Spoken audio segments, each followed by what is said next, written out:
Dans ma précédente vidéo, je dis que les évêques arrivent parce qu'il y avait des problèmes dans la distribution de la nourriture.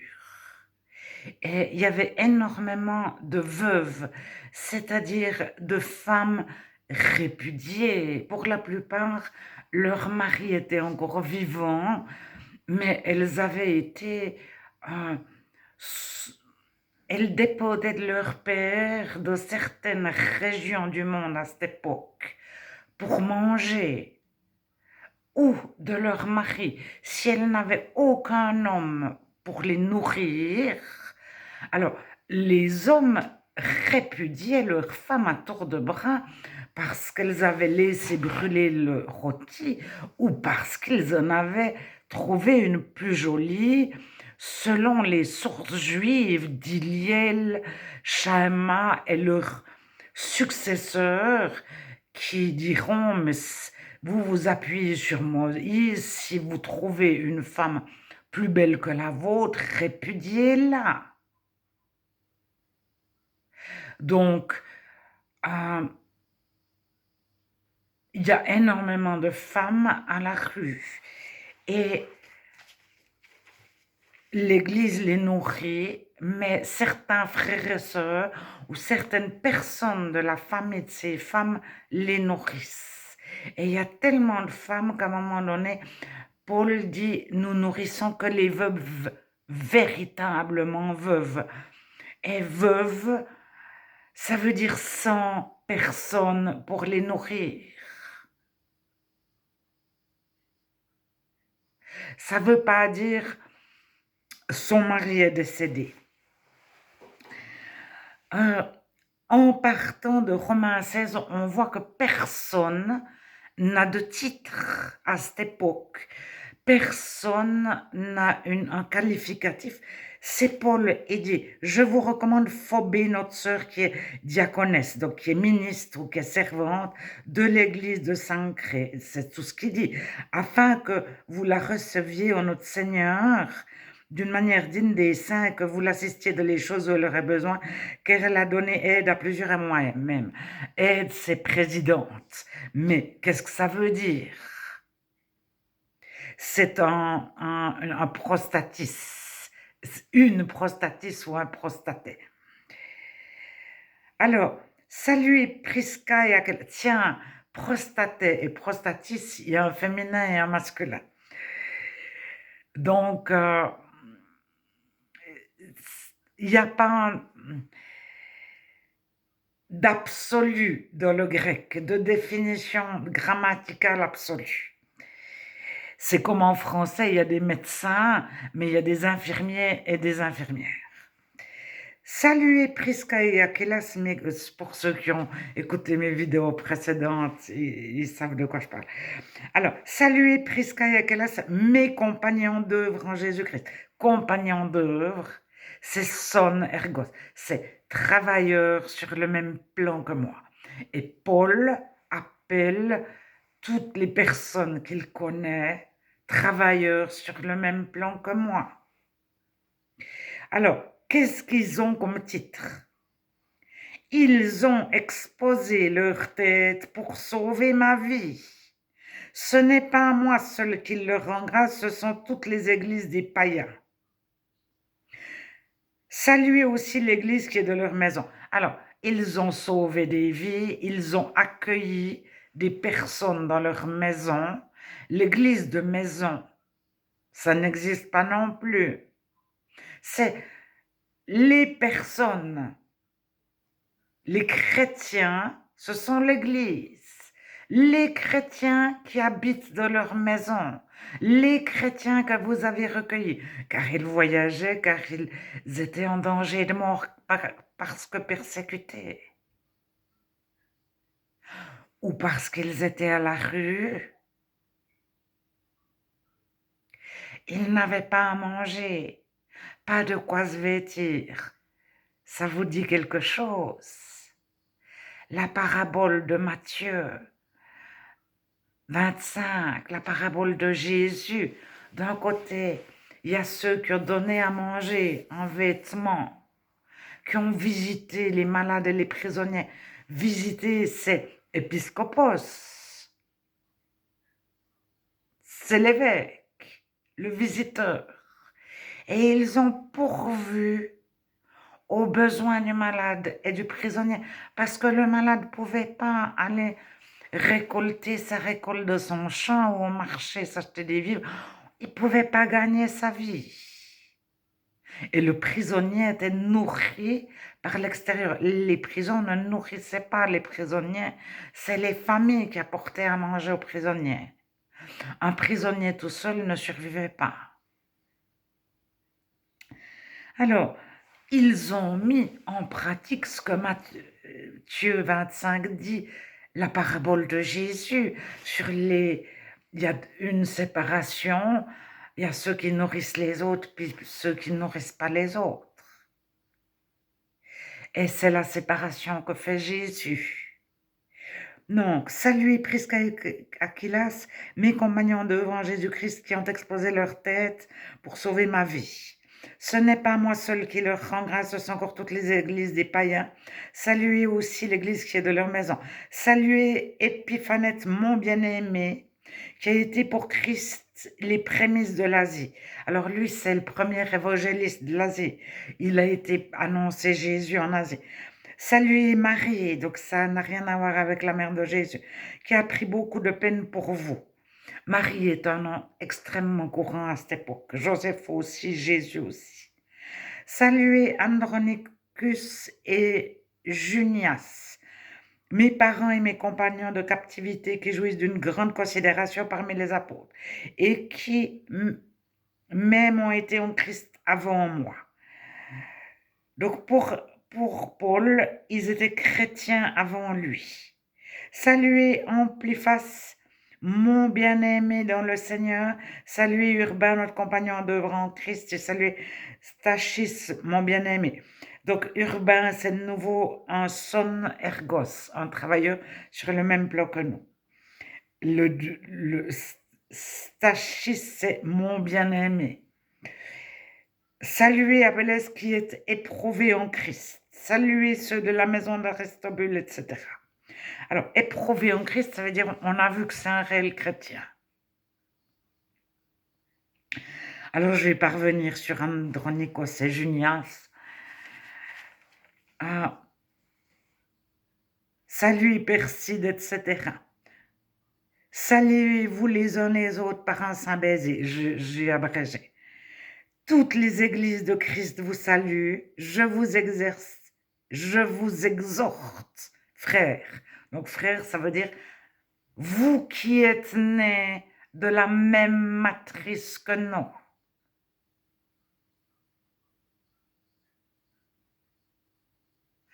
Donc, ils sont nés de l'esprit. Et c'est pas ni masculin ni féminin. Ils sont nés d'en haut. À prendre garde à ceux qui causent des divisions, des scandales, etc. Éloignez-vous d'eux. Car de tels hommes ne servent point à Christ, notre Seigneur, mais à leur propre ventre. Et par des paroles douces et flatteuses, ils séduisent les cœurs des saints. Pour vous, votre obéissance est connue de tous. Je me réjouis donc à votre sujet. Je souhaite que vous soyez sages, purs, en ce qui concerne le mal. Le Dieu de paix écrasera bientôt Satan sous vos pieds. Que la grâce de notre Seigneur Jésus-Christ soit avec vous.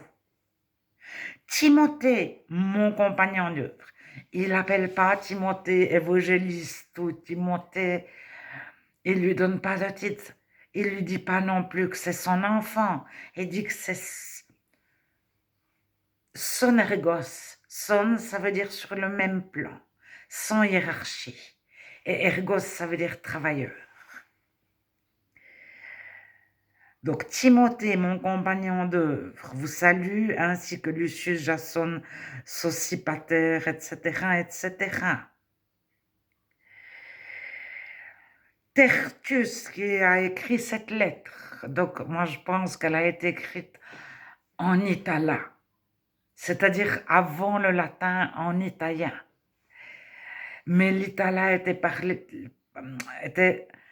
parlé dans une grande partie d'Europe, pas seulement en Italie, mais en Hongrie jusqu'à la mer du Nord,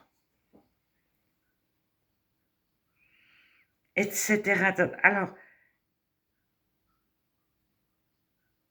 au verset 17, Paul exhorte à prendre garde à ceux qui causent des divisions, des scandales, etc. Ils ne servent pas le Seigneur. Et tout au long des lettres de Paul, on voit qu'il y a trois sortes de personnes. Les chrétiens qui marchent par l'esprit, les chrétiens qui marchent par la chair et les faux chrétiens. Alors, Paul passe sa vie à dire qu'il y a des chrétiens qui ont le Saint-Esprit, mais qui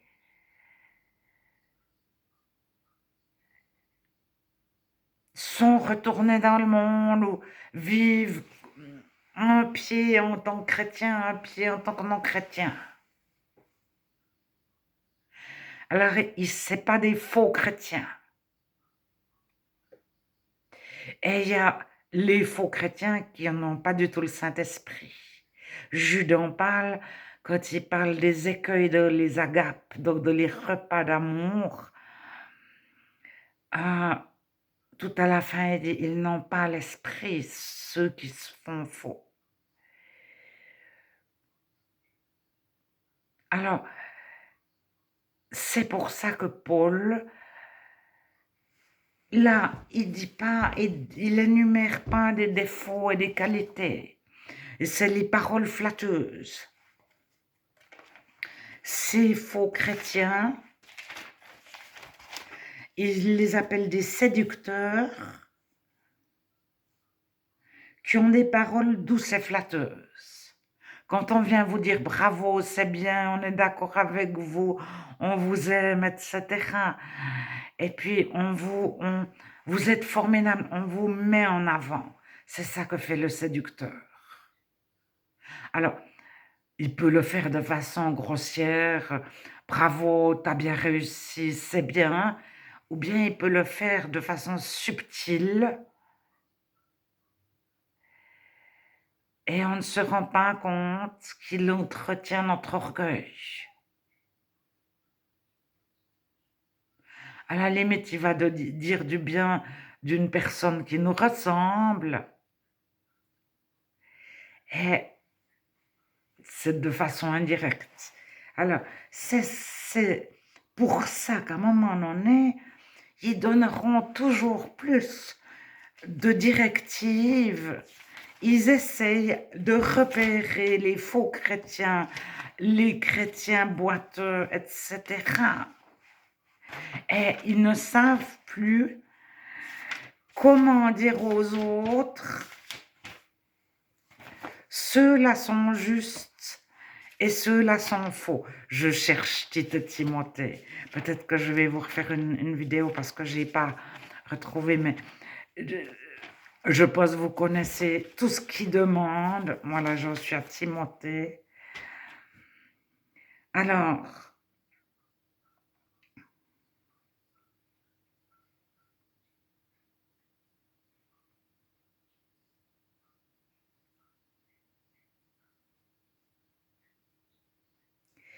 il faut, Timothée 3, première épître de Paul à Timothée, il faut donc que l'évêque soit irréprochable, sobre, non adonné au vin, modéré, réglé de sa conduite, hospitalier, propre à l'enseignement. Il faut qu'il ne soit ni adonné au vin, donc sobre, ça doit être envers la sexualité, ni violent, mais indulgent, pacifique, désintéressé. Tous ces termes, ça signifie qu'ils ont rencontré des personnes qui étaient pas modérées, donc orgueilleux, pas réglés de sa conduite, je ne sais pas, hospitaliers, donc ils disent on va nourrir les autres, mais il ne les accueille pas, propres à l'enseignement. Il faut qu'ils ne soient pas alcooliques, ni violents, mais indulgents, pacifiques et désintéressés. Ça veut dire qu'il ne faut pas qu'il fasse ce travail pour gagner sa vie ou pour gagner quelque chose ou gagner l'estime de quelqu'un. Alors bien sûr, mari d'une seule femme, je vous ai déjà dit qu'en grec, c'est avoir qu'un seul conjoint. C'est mari, one, femme. Mari, un, femme, et il n'y a pas de génitif, d'appartenance. Mais je crois que c'est seulement de Tischendorf. Donc, dans les manuscrits compilés par Tischendorf, c'est à l'accusatif. Ça signifie que l'évêque, qui peut être une femme, ça veut dire que mari et femme soyez un.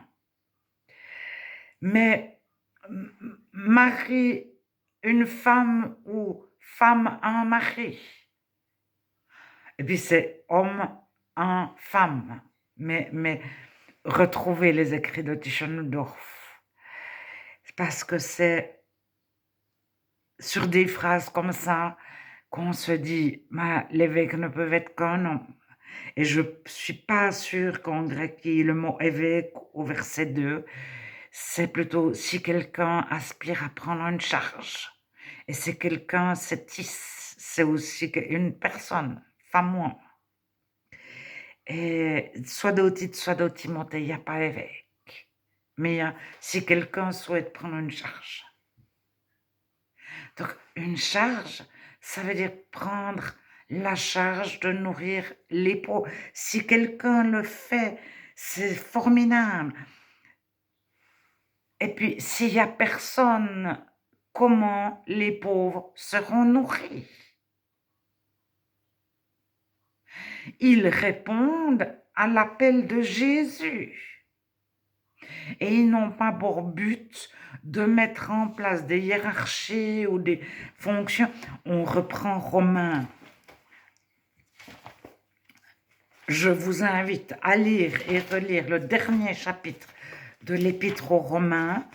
Et si on n'a pas lu la suite, on n'a jamais entendu parler de la suite, à cette époque où c'est écrit, on voit que Paul n'a aucune idée de dire que les uns et les autres ont des ministères ou des etc.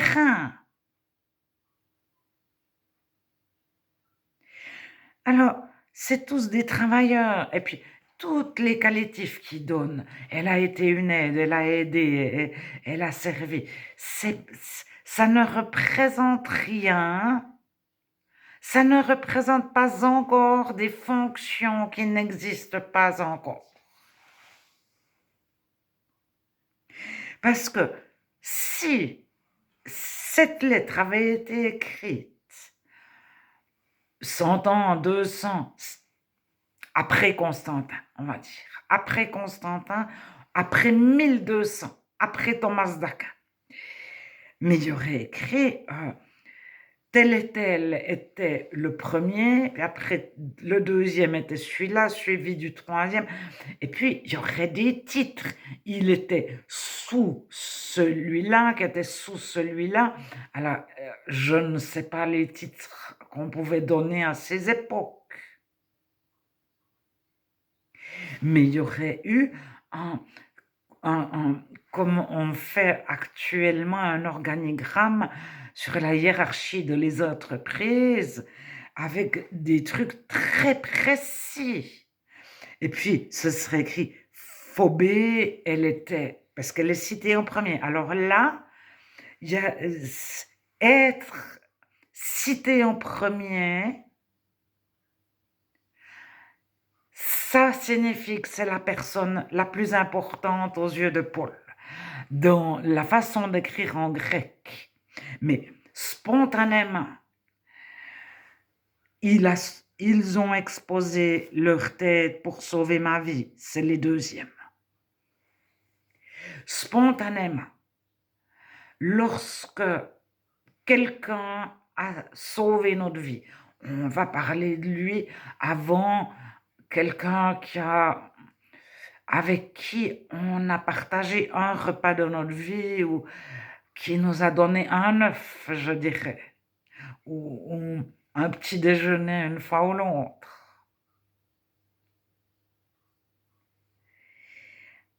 Alors, si cette lettre avait été écrite, donc le chapitre 16 de l'Épître aux Romains, alors qu'il y avait des fonctions super définies, il y aurait un organigramme et il y aurait marqué Phobé, qui est présidente, pasteur principal, le premier évêque, etc. Et puis Prisca et Aquilas, qui sont les sous-évêques, etc. Déjà, je ne suis pas sûre qu'il y ait Phobé, une femme citée en premier, un couple, Priscille et Aquilas ou Prisca et Aquilas, c'est une femme. Les deux premiers noms sont des femmes.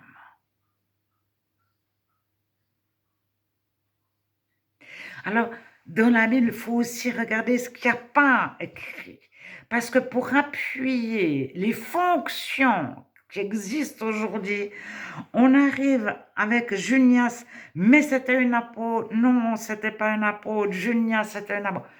Mais au moment où Paul parle de Junias, il parle de tous ceux qui travaillent pour le Seigneur, sur le même plan que lui, sans hiérarchie, et lui n'a pas de l'idée de savoir si c'est une femme, une apôtre, pas une apôtre, etc.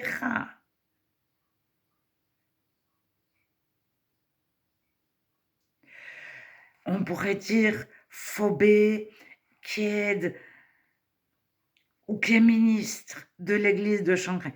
Elle a dans sa maison des personnes, des chrétiens.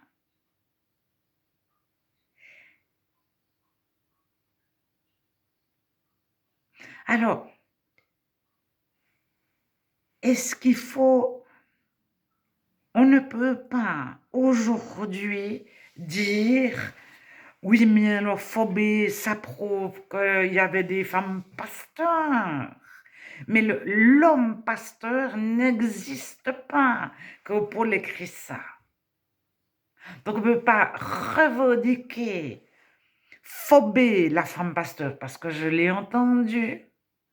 Alors que lorsque cette phrase est écrite, l'homme pasteur n'existe pas.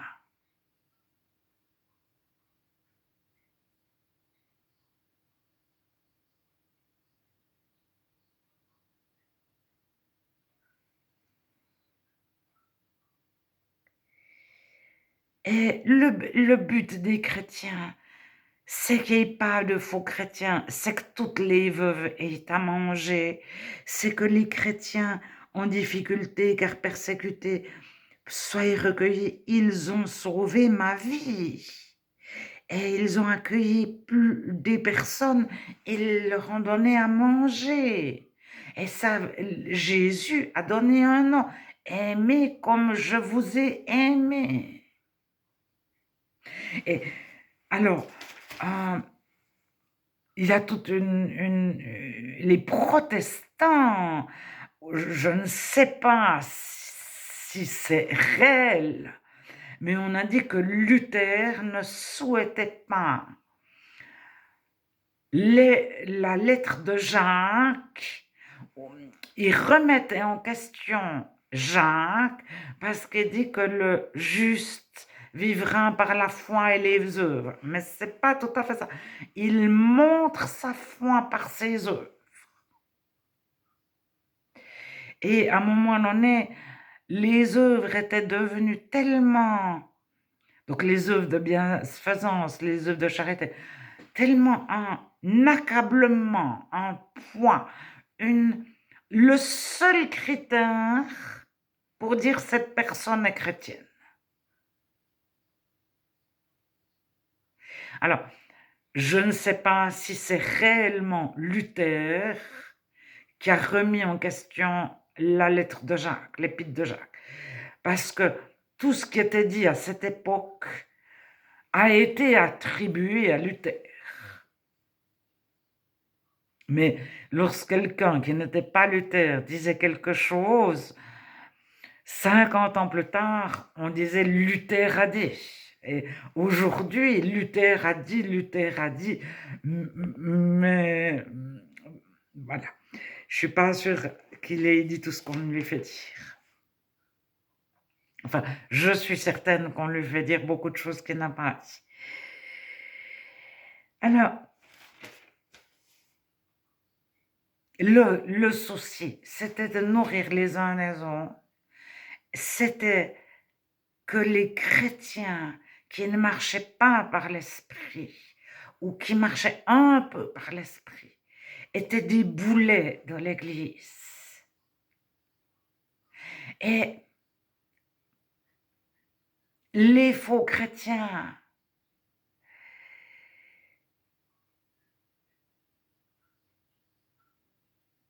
et comment reconnaître un faux chrétien d'un chrétien? Alors, à un moment donné, Paul dit, ceux qui sont avec nous sont justes. Mais si beaucoup de non-chrétiens disent, c'est nous les chrétiens, ceux qui sont avec nous sont justes. Et les chrétiens qui lisent la Bible, peut-être qu'ils n'ont jamais, ils pourraient pas, ils n'ont jamais analysé les choses de ce sens-là.